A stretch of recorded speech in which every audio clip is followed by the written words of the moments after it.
Hi, I'm Caleb with DIY Bonsai. This episode is all about tools. If you're interested, stick around. Let's dive right in. First off, I have a pair of pliers that I use. These are needle nose pliers. They have a wire cutter here. These I use to cut wire, obviously, but I can also use them to manipulate branches if they're wired and help them to, guide them and shape them into place without getting my big fat fingers in the way. These here are shears.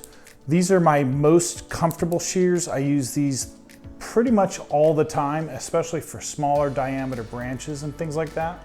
They're also useful for getting into those hard to reach places like in between branches to cut off maybe buds that aren't useful or flowers that I don't want anymore. I can even use them for defoliating. These are not necessarily the most useful for cuts that are right along the edge of a trunk because they're not going to get the flattest profile cut because they're bypass in nature. These are concave cutters. They are bypass cutters as well, but the bypass portion is very, very small.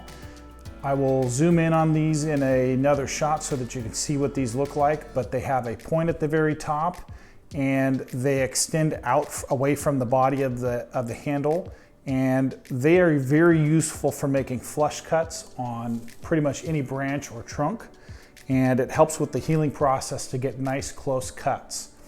These are useful for branches that are about anywhere from 1/4 inch all the way up to maybe even 1/2 inch, depending on the type of wood. So I use these quite frequently. These are probably my most favorite cutters next to these shears. These are bypass pruners or secateurs. They're also called hand pruners, I believe.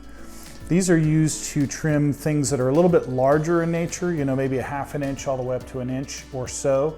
You might have seen these in my propagation series for cutting willow. Depending on the type of the material, these can actually do pretty well, but they're not for your everyday trimming. They're just for larger cuts. And they don't get anywhere near close to the trunk or to a branch, so you're not going to use these for really low profile cuts.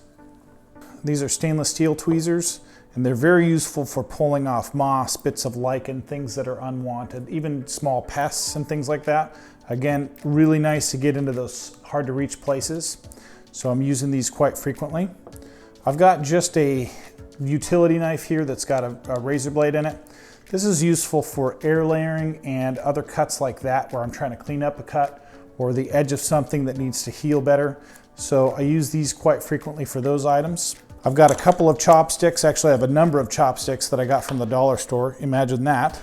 But these are useful for teasing the soil away from roots when you're repotting, and also to teasing soil in and around the roots when you're putting a plant back into a pot for repotting.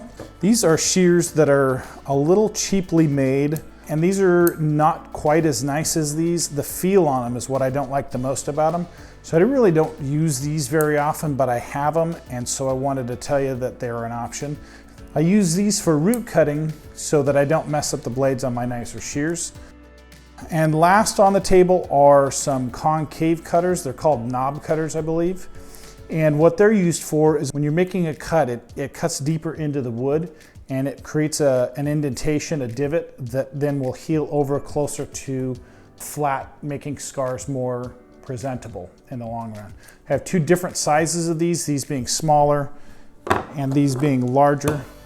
And we'll get some closer shots of those playing on the video so you can see those.